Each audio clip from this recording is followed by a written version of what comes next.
Welcome to day 5 of There's No Christmas Without the Cross. Today's devotion is Enter Redemption Plan. And you hear me talk about redemption plan a lot because that's what happened in the moments that we're going to talk about today. When the world fell, when the Garden of Eden was filled with sin, it separated us from God.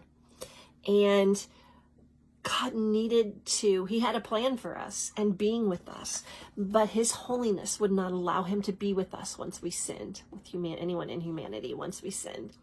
So that plan was gone, but God immediately had another plan. I don't know if he knew this would happen or if he figured this would happen or if that plan just came to us. I don't know, because he's God and it probably is none of those things, but he knew immediately what he had to do to make sure that we have an eternity with him. And how cool is that? So God built the world. He spoke the world into being. I love that so much. I can't imagine it. It is unfathomable to me, but he did. He just spoke everything to being what it needed to be. Light and the sea and the land, and it was all good. And then his crowning jewel was to make man, to make humankind in his own image. And it was very good. So God has created this world, spoken it to be.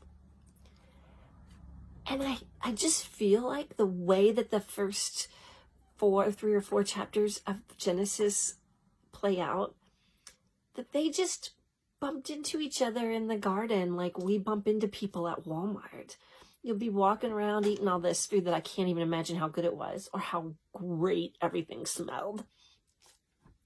Or the colors, the vibrancy. It was perfect. It was good.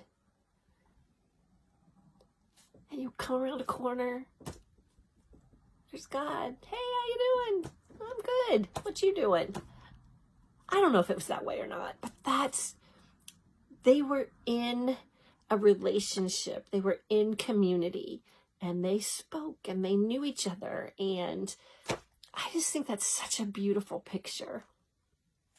And he just had a couple little rules. Not much at all. But one was to not eat of the tree of good and evil. A lot of other really good trees, but that was the one they couldn't eat from. And enter a serpent. This is why I hate snakes. If you read the devotion today, you probably got that. I just think that snakes are, God took his legs as part of the curse, and then they became snakes, whatever he was before that, serpent, whatever, I don't know. That is why I hate snakes, because I'm just sure they're part of Satan. Now I know they do good, so probably that's not right, but in my head it is. So they're in this perfection. Eve is the serpent, who is Satan, is very cunning in how he asks his questions. There's just enough truth in them that it confuses her, or maybe she doesn't understand it, but regardless. And she tells him exactly how it is. Or she tells him how it is, maybe not exactly. And he just keeps taking her down this road. But we want to be significant. We want to know what's going on. Have you heard of FOMO, fear of missing out? That's a real thing for some people. And we want to be a part of everything. And since she talked to the serpent, she thought, there's things I don't know. God has a knowledge that I don't have, and I want it. I want to be significant. I want the power that comes with that. So she ate the fruit and she gave it to Adam. We don't know what kind of fruit it is. It's always an apple in a lot of people's minds. I'm sure that it was quite delicious because it was made in the Garden of Eden. When they took that bite of the fruit, the world broke. Sin has entered the world, and we can no longer be in God's presence because his holiness requires perfection, and we're no longer perfect as a humanity. So he has to separate himself. And in that comes, in Genesis 3, we find exactly the words that he used to the serpent as well as to Adam and Eve.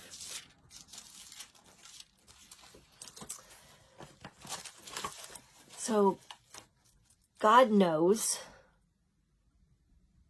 they're not naked anymore. They've used plants to cover themselves up. They had been naked all along for however long that was. We don't know. And that kind of started a conversation, and he already knew they ate it. They have this conversation, and the Lord God said to the serpent in Genesis 3:14, because you have done this, cursed are you above all the livestock and all the wild animals. You will crawl on your belly, and you will eat dust all the days of your life. And I will put, here's our verse for the day, and I will put enmity between you and the woman, and between your offspring and hers. He will crush your head, and you will strike his heel. There's so much in these 5 little lines of the Bible. I'll put enmity between you and the woman, and between your offspring and hers. He will crush your heel. He is going to be Jesus. And he will crush your head. Sorry, said that wrong. And you will crush his heel. In this moment, in these 2 lines, he will crush your head and you will strike his heel. Everything changes. It is our promise that even though we are now going to be separated from God, God has a plan, a redemption plan. And that plan is he, Jesus, who will crush the head of Satan. Even though Satan strikes his heel, he gets the first death, but not the final. Isn't that amazing? 2 little lines. The chapter before that, everything changed because sin entered the world. Here, as soon as sin enters the world, or pretty close to right after, there's a redemption plan put in place for you and I, even though we sin probably every day.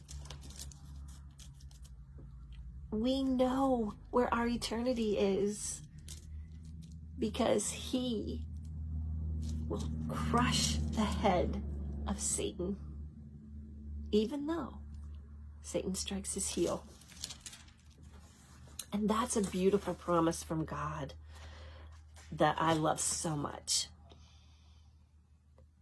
It's easy to move past Genesis and forget this happened because it's the most significant thing that ever happened is when sin entered the world until Jesus was resurrected. Everything in between is getting us to that, the finalization of at least phase 1 of the redemption plan, and that's that Jesus had to die on a cross for us to one day be in the presence of God again, because we are not holy, but he is, and he wants us in his presence. Friends, if that doesn't make you feel good about yourself, I don't know what can. He loves us so much that he sent his son to die a horrific death on a cross so that you could be in his presence no matter what you've done. As we've talked about in other days, you are not capable of ruining his plan for you. It is ever so helpful if you listen to him and obey him. It makes life easier. But on those days that you don't, or those things that maybe before you were a Christian that you did that you think are unforgivable, they can't. So today, that prophecy is fulfilled from Genesis 3:15 is fulfilled in 1 John 3:18, where it says, "The one who does what is sinful is of the devil, because the devil has been sinning from the beginning. The reason the Son of God appeared was to destroy the devil's work." Just like it said would happen in Genesis 3:15. Have a wonderful day.